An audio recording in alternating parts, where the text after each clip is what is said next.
Hello, everyone, and welcome to today's episode of Adfire Adventure podcast. And I'm the host of the show, Sonal Shah. And today we have a truly remarkable guest with us, Craig Ford. Craig Ford is an Australian best-selling author of the Hacker I Am, Foresight, and the Shadow World book series. He is the head of Unicorn and Cyber Unicorns and a member of the board of director at AIC, a security journalist and a renowned cyber keynote speaker. With more than 20 years of experience in the ICT and security industry, Craig has a wealth of knowledge to share with us. So today we are going to explore the world of cybersecurity, exploring the tech landscapes, and hearing about the fascinating journey of a Craig as an author, as an entrepreneur, and as a head. So Craig, it's an absolute pleasure for all of us to have you on the show. Thank you so much for sharing your time and presence with us. And we all are very humble to have one-on-one questions with you. So thank you so much for joining this podcast. Thank you very much for having me. It's quite a pleasure, and I'm really looking forward to the conversation. Great, great, great. Thank you so much. It's your very privileged nature that you are with us today. And we are also very much keen to learn from your experience and expertise. So, Craig, before we start the question and answer sessions, I would like to ask you about yourself, your journey, and how from a cybersecurity person to author, how you have been to this stage. So, can you just brief about yourself and your journey in your words, so my audience can learn something better from your journey also, please? No problem, definitely.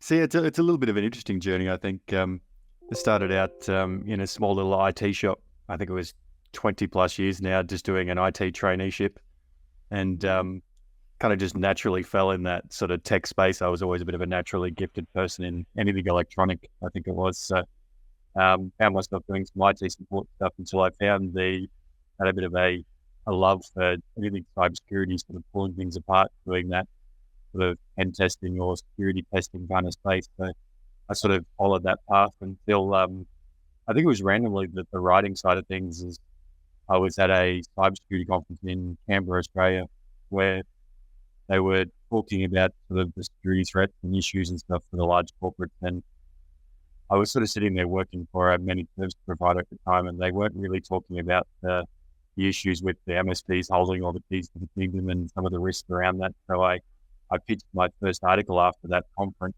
to a CSO Online about MSPs and some of the risks and how we could mitigate that. And yeah, literally it was 200 articles later that started my writing journey, and I've sort of run them parallel, I guess, with sort of my pushing to sort of achieve more in my cyber professional side as well as the writing side with the journalism, and now book number 6 out. So it's pretty exciting. Great, great. It's pretty inspiring as well as, the things that the way you have grown up with your hobbies as well as your profession. That is a wonderful thing, Craig. So thank you so much for these introductions. So, Craig, if you permit me, can I also say a brief about my organizations as what we are doing? Of course. Thank you so much. So, as I said in the beginning itself, this podcast is sponsored by Adfire Tech Venture.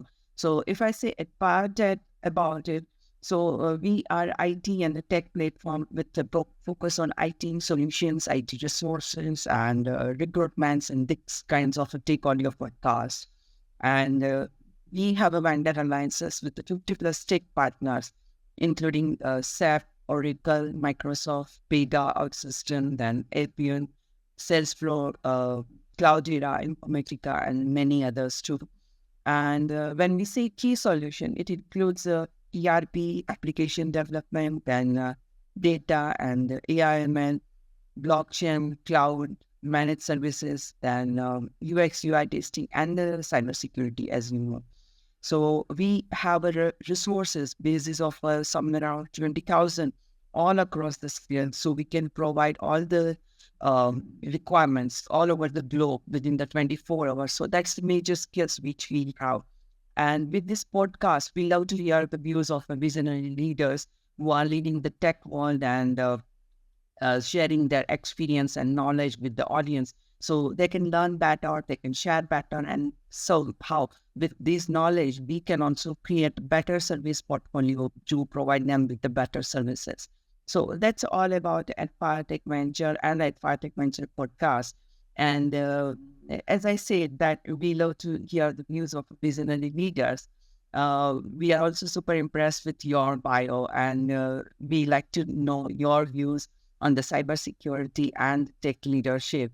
So thank you so much for giving us that opportunity to collaborate with you and sharing your expertise with our audience. So this is all about Adfire Tech Venture podcast and myself. Thank you so much. Yes. So this is all about me today. And now if you are comfortable and ready to, conquer the questions, I will start with my first question. Sounds good. Thank you so much. So, first of all, Craig, I wanted to know what is your perspective on the current cybersecurity landscape and how it has evolved over the past few years? I think it's probably over the last few years. I think ransomware was probably a huge problem in the last sort of few years, and I think we've sort of evolved a little bit. I still think ransomware is a bit of an issue, but I think we've evolved a little bit now to sort of be that central, internally kind of focus. We're sort of looking a bit of a focus on that third-party risk, doing a bit more sort of focus and controls around that sort of space. I think we weren't really, I guess you would say it was probably a bit of a blind spot, probably up to about 3 or 4 years ago. We sort of weren't doing too much focus in that space. So we've definitely narrowed down on that as a cybersecurity industry, which is great. And we're sort of helping control some of that third-party risk. But yeah, ransomware, I think, is still a huge problem for everybody. And I think it's going to be here for a little while, sadly. But yeah, it's something I think we're getting a little bit better at mitigating some of the risk by network segregation and things like that. But yeah, definitely still a problem. Yes, right. So, according to you, what are the biggest challenges you see in the cybersecurity today? And as for your expertise, how can an organization can be better prepared to face this kind of a challenge? I think probably the biggest risk is probably as in organizations trying to manage some of the security and the sort of, I guess it's probably the noise. I think that there's so much happening all the time and there's so many new vendors and new sort of platforms to help protect you. I think I sort of usually go down the path of sort of how do we embed those basics first and get the real foundation of security before we move into some of those advanced sort of paths. So I think, yeah, some of the biggest challenges I think is just trying to figure out where to spend most of our time and where to spend most of our energy to resolve some of the issues and not get distracted too much by some of the noise. I think is probably the hardest part. That's a very wonderful statement that you have provided, and it's really insightful. So thank you for sharing that. And what are the key technologies that your team currently uses to ensure there's a robust cybersecurity?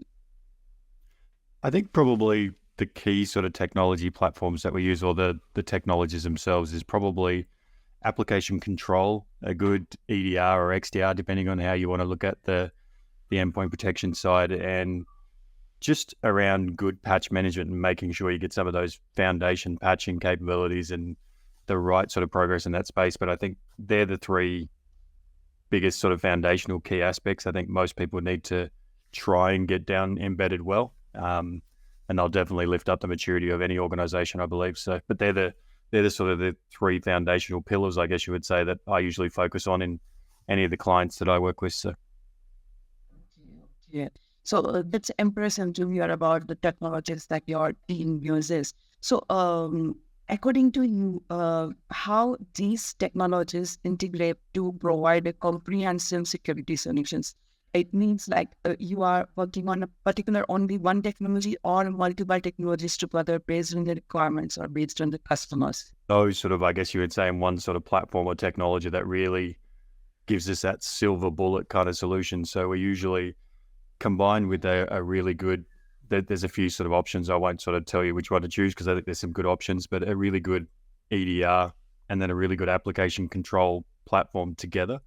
can really give you that solid sort of foundation and that sort of coverage to, if it something comes past your EDR, your XDR solution, then you have the application control lockdown on the back end to help reduce some of those risks and mitigate some of that issue. So I think together they're quite a good solution. That's true. That's true. And that's the comprehensive security solutions that you are providing. So, I had seen that you people are working in the team also. So, when looking to recruit the new talent in the cybersecurity, as you know, the security is evolving over the years, over the industries, and over the multiple products. So, what specific technical skills and qualifications do you prioritize? I think for me, I like to prioritize personally what kind of soft skills and personality would sort of fit well within the team, so you can keep that well-oiled team. I do like, outside of that, as far as technical skills, I do like somebody that has that bit of a IT support, IT admin background, because they have that nice foundation where it can sort of help easily sort of learn whatever the new platforms are, the new technologies, because they have that good foundation. But I think it comes down, I don't normally put too much priorities on any specific certifications. I always find it's more around, some experiences and what sort of skills and and particularly if there's someone new coming into the industry, sort of a bit more focus around sort of the effort that they're putting in. Like if they're, looking at the red teaming or pen testing space, if they've, been on Try Hack Me or Hack the Box and sort of doing some of that skill work themselves, it's always a bit of a bonus to me. I think that shows the initiative and that they're sort of really trying. So, but yeah, talking from someone that has 2 master's degrees, I don't mind either way, whether you go down a formal qualification or a certification path. I think both work well. And I think it more comes down to, that nice fit to the team. Because most of the time I think is if you recruit for someone that has the drive and the ambition and the sort of the interest in that space, you can kind of teach most of the other stuff. So I like to try and sort of bring people in that are a little bit more greener, and I can sort of help teach them myself. So, but it means a little bit more effort, and you've got to put in a little bit more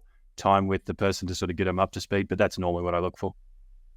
Yes, that's a great, and that's I think the right approach that you are, moving ahead with that. So if the people has that patience and that kind of attitude, he can learn or she can learn everything.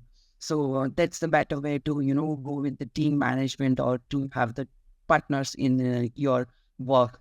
So, Craig, I wanted to know that what inspired you to start writing, and how do you manage to balance your time between, writing and your cybersecurity on career?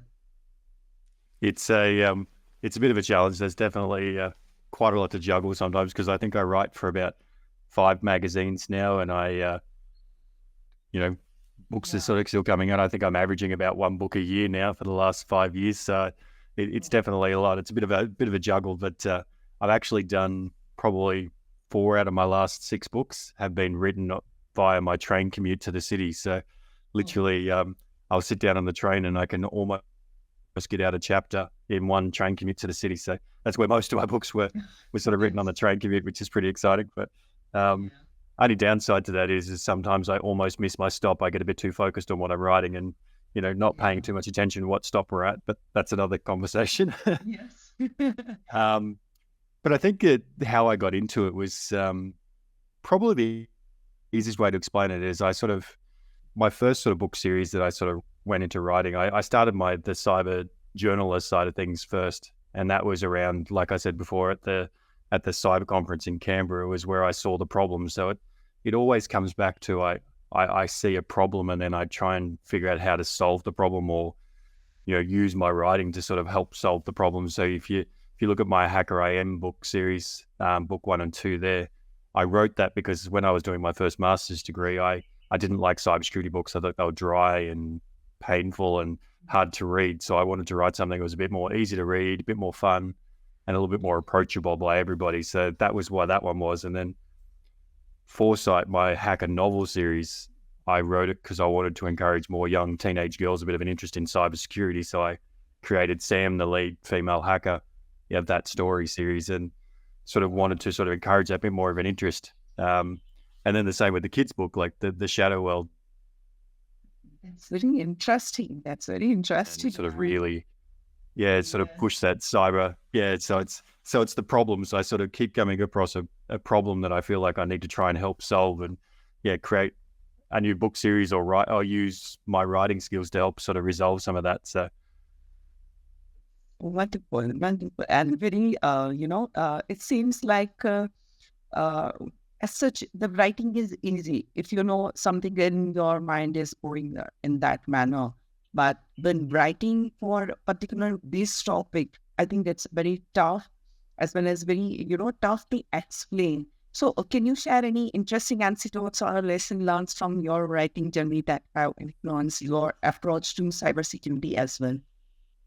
yeah, sure. I think probably I think in sort of as I was sort of going through my writing journey, probably the last 6 years, I think I found you've got to be a little bit less critical on yourself. Just go with your feeling and go with the writing, and sort of just try to enjoy the experience, because I always find out it's a better result. But I myself, I love telling stories. I always find that if I actually once told, I think the basics of cybersecurity maturity by the Three Little Pigs. I tell the story of the Three Little Pigs and broke it down into tell like for an article for a magazine. So I think you can use almost anything you want and make it fun and engaging and make it sort of connect with whatever the audience you're writing to. So yeah, I think enjoy yourself, and they always seem to come out a lot better if you use that enjoyment and use the passion behind whatever you're creating it for. It's wonderful. That's wonderful. So I would also like to read one of your book. That is one more for sure thing. After this podcast, so definitely I'm gonna read one of and try to, give more good perspective on that too.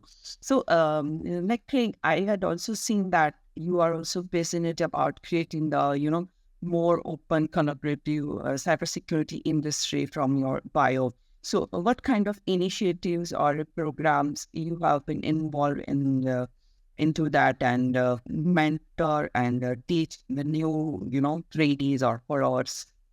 Yep. Yeah, I sort of do quite a few things that I probably do too many things. I juggle quite a lot these days, but Yes, yes, yes, I exactly. I do a lot of mentoring through AWSN, so Australian Women's Security Network. I do mentoring through that, and I constantly write for since its inception, the Women in Security magazine. I've been a long time columnist since their first edition, and hopefully I'll still be doing it for the next sort of 5 to 10 years. I think it's quite a good initiative to sort of just encourage, because I always find with diversity, I think we, particularly in cybersecurity, we really need to do that whole new perspective, that whole different viewpoints. And if we're all the same and all the same backgrounds, all the same sex, we're not going to get that different perspective. And I think it just makes sense to be, you know, more open, more encouraging, bring in different viewpoints. Because obviously, over the last sort of 20 years we've been doing cyber, we're slowly improving, but obviously we still haven't solved all the issues. So, obviously we need a lot more of those different viewpoints and different approaches to it, sort of tackle some of the same problems. So, yeah, the better, more diversity, I think, in all forms, I think the better. That's a wonderful answer you have provided. So, for a diverse problem, you need a diverse people, and, You do. diversity is the best answer that you have provided. So, it's really heartening to see the efforts that you are making to support the new entrants as well as, skills in diversity inclusions. So, wonderful and contributions that you are doing to the society. So, actually, my next question is about that only. But now I would like to, twist. How do you see the future of cybersecurity educations and training evolving to remove barriers for newcomers? I think what we probably need to do, I think we need to kind of change our approach a little bit around how we recruit, or some of those qualifications and things we look for. I think we need to sort of go back to the old, I don't know, the traineeship sort of style programs where you get builders and electricians and plumbers kind of approach. I think we need to do a little bit of that in cyber, to sort of, particularly around our, security operations centers and our operations teams. We kind of need to bring in that new talent and sort of help train them and sort of give them those hands-on experience. Because at the moment we've got that huge gap of people that, like myself, have been in it for 15 or 20 years, but for anyone that hasn't been in there for that long time, it's sort of hard to find those extra people to fill those gaps. And they're the people that most organizations are looking for, but there's not enough of us. So we really need to change that approach and help breed some of the training and the education and the qualifications and the experience ourselves as the industry, and not just say that, continue poaching everyone else's talent. We need to create them ourselves. But I really think if we can focus on doing that sort of traineeship style or apprenticeship style approach for those sort of, SOC and, those core foundation qualifications, I think it's true, and we'll be much better off as an industry. Yes, right away, right away. So, I don't know most about the major other countries too, but we had seen that,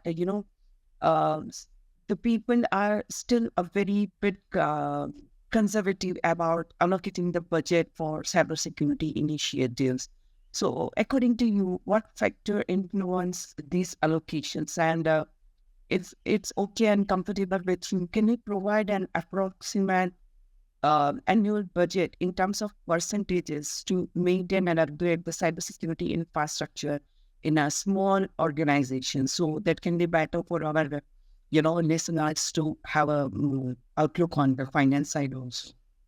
Yep. I probably the easiest way to answer it is I'm a virtual CISO for probably about 3 or 4 different organizations, and their budgets are a little bit different. There are slightly different kind of organizations, but it can be anywhere from as small as a $200,000 or $300,000 a year budget to, I think the biggest one is probably around the 2 or 3 million to sort of help uplift that sort of cyberspace. So it depends on the organization size, I guess. But I always say budget wise, the key sort of focus to me is usually around how do we allocate some of that to get the most gain in our security maturity. So really resolve some of that foundation security issues and embed some of those technologies instead of, aiming towards a lot of the flashy solutions. I always like that real sort of foundation stuff and giving them priority, because I think they give it a nice solid base to start with. But yeah, I always use risk. Risk is probably the best approach to sort of try and allocate the budget and sort of figure out what your best benefit to cost would sort of get for any sort of organization. But it does depending on the, if you look talking about a not-for-profit kind of organization, they're going to spend a little bit less than, some of the big corporate organizations. So you've got to choose what will get you the best for your money you spend. But it's easier said than done for sure. But I reckon if you sort of focus on the risk and what will give you the most improvements, I think is probably a key point. Right. Very rightly said. And especially it gives a, clear picture of the financial aspects of maintaining the security. So thank you so much for your insights on that. So if I ask you, what will be the, future technologies going to impact the world in terms of cybersecurity? Name us a few. I think probably the couple that are probably going to make a bit of a biggest difference. I think most organizations are dragging their feet with application control. Like it's not really something they've sort of gone down the path of. I think application control is going to be more widely adopted. I think over time it's starting to get a little bit easier to implement and starting a little bit easier to manage. So I think definitely application control.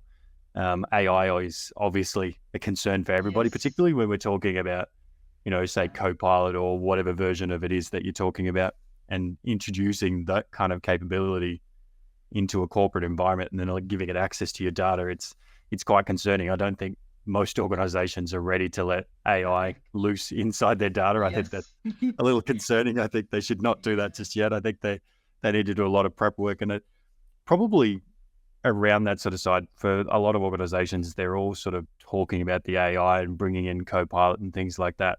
But I think before they all take that jump, they need to look at their data set and sort of figure out, the correct retention times, what they really need to keep and what they really don't, and really have a focus on that data and sort of, maturity and see what they've got and what's controls and, protect the data itself. I think that's probably the key thing they need to do before they all dive into the AI train that everyone's running on these days. It's an AI itself. I think there is definitely some advantages for security operations teams and things like that, but there's definitely some downsides to it too. So I think we've got to be careful on the approach and just make sure we really think it through before we just let them loose, I think.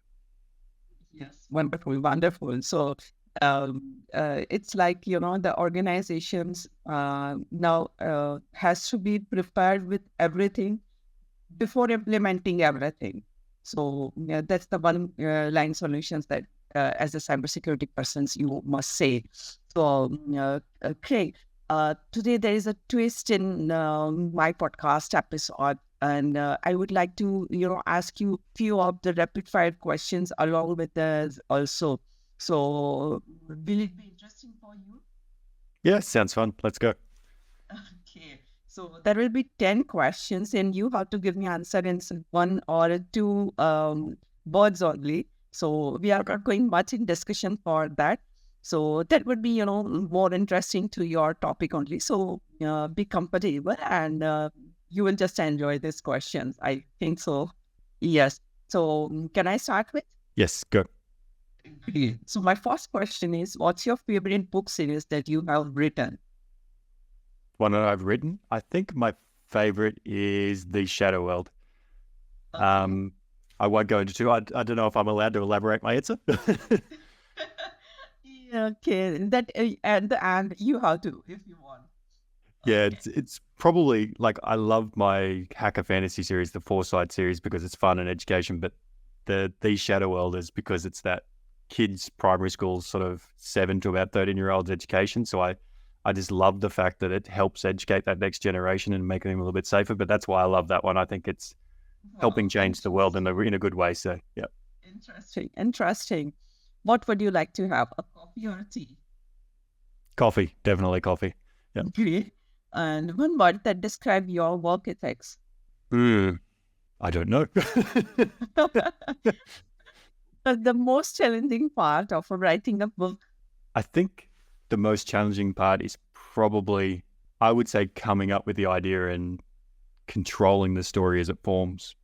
Yes, the controlling the story as it forms. It's a very, the must have this kind of a pause or you have to stop that. So it's a very challenging. I Yes. can understand. And Especially with my novel series, I write it in the first person. So you're in the first person in their mind in current yeah, time. So it's quite a difficult way to write. So I didn't yeah, choose the easiest way to do it. But yes, understood. Your got to take gadget. what was that one, sorry? Um, your favorite gadget in short, if I see. I'm not sure. Favorite cybersecurity tool. I would say probably a pen testing tool, like a vulnerability scanning tool. I would say probably Burp Suite. I'd probably have to say, or maybe the little flipper. The flipper is fun. Are you a early bird or a night owl? Probably in my early 20s, I would have said I was a night owl, but I think I'm probably switched the other way now. Yeah, most people are turned into something different after this 30 starts. That's the thing. So, best piece of advice you have ever received? Probably I think it's a bit of an old school advice from my dad. I think is pretty much in life. He always says that you're going to fall over and skin your knee. That you should always just take a minute, get up, brush your knee off, and just sort of keep going. And anything that's worth achieving, is going to be hard. So just keep going at it. So I think, yeah, it's always, you're going to make mistakes, you're going to fall over, but always get up and keep going. That's wonderful. That's wonderful. And your favorite way to unwind after a long day? I think probably a nice movie or something like that, or even just at one of the coffees we were talking about before, just relax, sit Yeah, down, just have a nice coffee, I think is a good way. great. And one thing people will be surprised to know about you. This one I actually think most people probably don't know, but being a published author of 6 books now and probably a bestseller in Australia now, I think they officially class me, is when I was in early primary school, I could barely read and write. So something Wow. that most people don't know. Oh, wow. That's the how a person became a writer, but a kid became a writer. That's interesting. Thank you so much, Yep. Craig, for these wonderful answers. And to overall, this podcast is definitely going to be more interesting podcast ever for, the people with the cybersecurity because the cybersecurity is the subject, the people just solve the problems and go and create, another opportunity to solve the problems. But ahead of these, you have not just created a book, but a book which has all the solutions related to cybersecurity, and that too with the early age.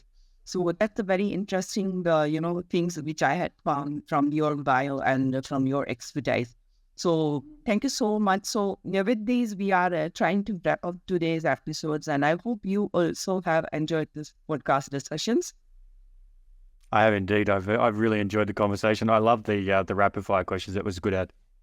That's a great. That's a great. And before we close, Craig, I would like to ask you that, one advice from your side that you would like to give, listeners or the tech followers or the people who are, running the tech industry about cybersecurity. Can you give us, one or two lines or shorts? I think probably two things I'd like to say is I think for anyone sort of looking at that very foundation basic security and make sure you get the foundation stuff right before you worry about the flashier solutions. I think that's probably key. And for anyone who's looking to get in the industry, it's going to be hard, but it's definitely a great industry and worth sort of putting the extra effort and to sort of get involved and get as part of the industry. So just keep at it. That's true. That's true. And thank you so much for this wonderful advice. And thank you so much for joining us today and sharing your insights and expertise in the cybersecurity and journey as an author. It's really inspiring. So I think it's very clear from your patience for creating a more open and collaborative industry that is making a significant impact. And as a host also, and from the All Alpha Tech Venture team, we really appreciate your efforts in, creating the more interesting community with your valuable perspective and the way you are running. So, dear audience, if you want to know more about the journey of a Crickpot and what he is doing, how he is writing, and what are the series he is, publishing soon. So just go to his LinkedIn page and follow him more to know him more and to just, explore the cybersecurity in the different way with the storytelling also. You have to follow the LinkedIn page of Crickpot. And I hope you all have liked these episodes and the discussions. So to know more about what are the things going on in all over the technology world, just go and follow the Aquatic Venture podcast page. And you will just love the views of listeners and you will just know the tech leaders, what they are seeing and how they are saying. So this is all about today's episodes. And I hope you will also learn something new from each and every episode. Till the new episodes comes, just go and subscribe to Aquatic Venture podcast page. Thank you so much. Thank you so much, Craig, for your wonderful contributions to this podcast. Again, thank you. Thank you. It's been a pleasure. Thank you so much. So now hoping for a better collaborations in the future also. All the best. Thank you. Thanks.